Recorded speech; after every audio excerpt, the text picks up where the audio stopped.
अभी तक के अनुसंधान में ये साक्ष्य प्राप्त हुआ है तीनों के विरुद्ध। बच्ची की मृत्यु में इन तीनों का किसी न किसी रूप में हाथ है।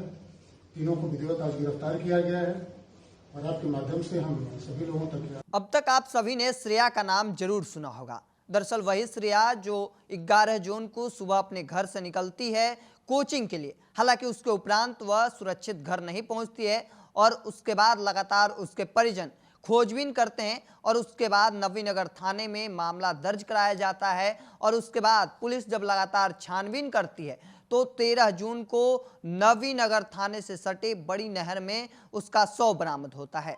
हालांकि उसके बाद लगातार परिवार में कोहराम मच जाता है, मामला काफी तूल पकड़ लेता है और उसके बाद कई बड़े नेता, चाहे वो चेतन आनंद हो, आनंद मोहन हो, लवली आनंद हो, पूरा परिवार एक साथ उनके घर पे जाते हैं और परिवार को ढाढ़स बढ़ाते हैं। साथ ही साथ अब यह मामले को लेकर लगातार छानबीन की जा रही है।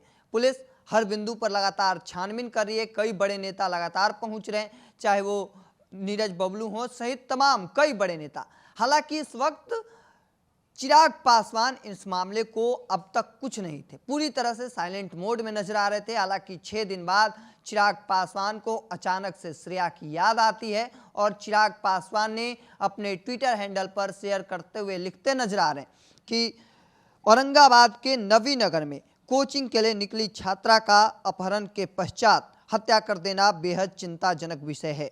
बिहार एक सभ्य प्रदेश है और प्रदेश में ऐसी हरकत कतई बर्दाश्त नहीं की जा सकती। मैं लगातार स्थानीय प्रशासन के संपर्क में हूं। मामले की गंभीरता से जांच कर दोषियों पर सख्त से सख्त कार्रवाई की जाएगी। तो देखिए, अब तक चिराग पासवान बिल्कुल साइलेंट मोड में नजर आ रहे थे। हालांकि यह मामला 13 जून का है। 13 जून से लगातार मामले का तूल पकड़ा जा रहा है, जब से शव बरामद हुआ है और उसके बाद से कई बड़े नेता लगातार पहुंच रहे हैं। औरंगाबाद के कई अलग अलग चौक चौराहे लगातार जाम हो रहे हैं। हालांकि तस्वीरें पटना में भी जब कैंडल मार्च निकाला गया था, हालांकि उसके बावजूद चिराग पासवान बिल्कुल साइलेंट मोड में नजर आ रहे थे।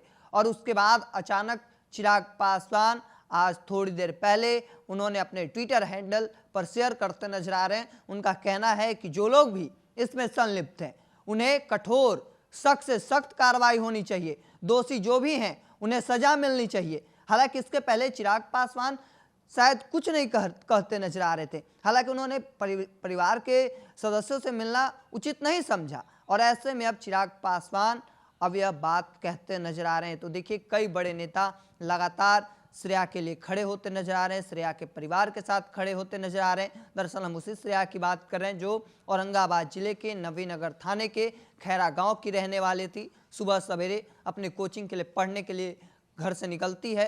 हालांकि वह ससुरक्षित अपने घर वापस नहीं लौट पाती है। पुलिस जब लगातार छानबीन करती है और इसके बाद जो बरामद होता है उसके लिए पूरा परिवार को कहीं ना कहीं मातम छा जाता है और पुलिस जो है वो लगातार हर एक बिंदु पर अनुसंधान कर रही है। अभी तक के अनुसंधान में ये साक्ष्य प्राप्त हुआ है तीनों के विरुद्ध। बच्ची की मृत्यु में इन तीनों का किसी न किसी रूप में हाथ है।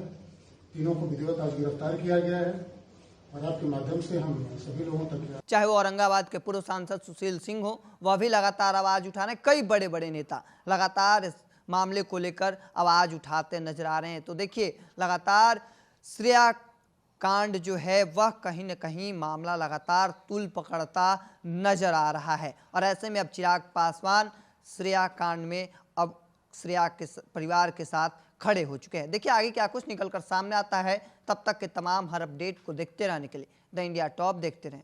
धन्यवाद।